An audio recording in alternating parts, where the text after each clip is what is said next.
Tiniyak ni Pangulong Ferdinand R. Marcos Jr. na bubusisiing mabuti at magiging patas ang pagsusuri ng performance ng kanyang mga kalihim. Yan ang ulat ni Kenneth Pasyente. Kasunod ng utos ni Pangulong Ferdinand R. Marcos Jr. na balasahan sa kanyang gabinete, tiniyak niya na ipatutupad ang masusing pagbusisi ng performance ng kanyang mga kalihim. Giit ng Pangulo, magiging patas anya ang pagsusuri rito. Dapat kasi anyang suriing mabuti ang dahilan kung bakit nga ba nagkakaroon ng underperformance ang ilang ahensya ng pamahalaan. As we were doing the performance review, and when we see shortfalls in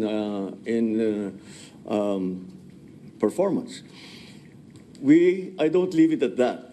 I look and ask, why is that the case? And that is why we asked all the heads of agencies to also submit their courtesy resignations, because we have to look at deeper, not just look at the secretary. If there is a problem, I'd like to fix it. So that's what we are doing. So expect us to be doing a rigorous performance review, not only at the cabinet level, but even deeper. Ipinunto pa ng Presidente na hindi ito papogi lamang. Katunayan, hakbang ito para mas mapabuti at mapabilis pa ang serbisyo ng bawat ahensya ng gobyerno. The secretaries, I think, all of them, some have to be moved around, some have chosen to leave or no longer think they can contribute. But in any case, we are looking at the problem deeply.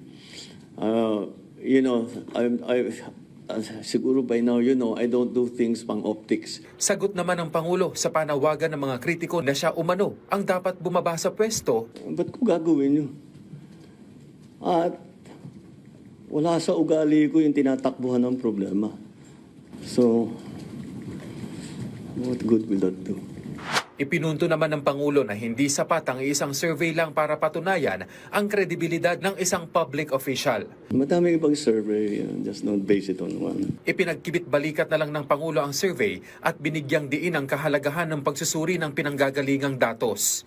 Imperfect information makes you make imperfect decisions. The more perfect your information, the more perfect your decision will be.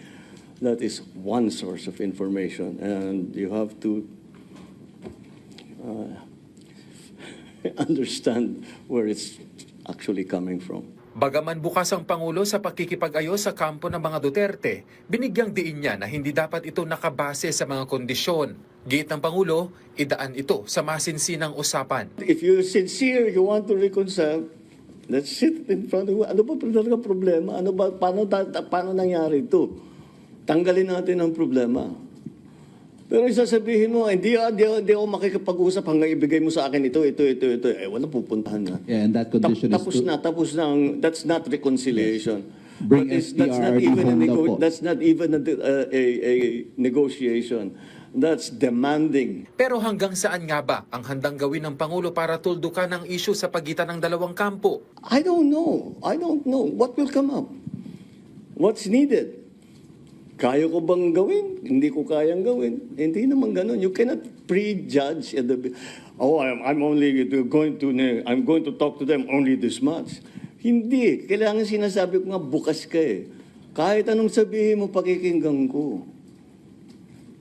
Kung talagang tapat ako na nais kong mag-reconcile, isipin ko lang, lahat ng hiningi mo, lahat ng hinanakit mo, kung kaya ko ayusin, ayusin ko para tapos na to. Ayoko nga ng kaaway. Samantala, muli namang binigyang diin ng Pangulo na wala siyang kamay sa issue ng impeachment laban kay Vice President Sara Duterte. How many times do I have to say that? I didn't want impeachment. Lahat ng kakampi ko sa Kongreso hindi nag-file ng impeachment complaint.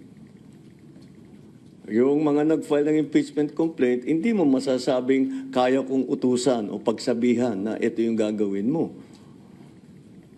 So, why do I have to keep explaining that I did not want impeachment? Saad ng Pangulo, dapat ipaubaya na lamang sa Senado ang paggulo ng impeachment na magsisimula na sa Lunes. Kenneth Pasyente. Para sa Pambansang TV, sa Bagong Pilipinas.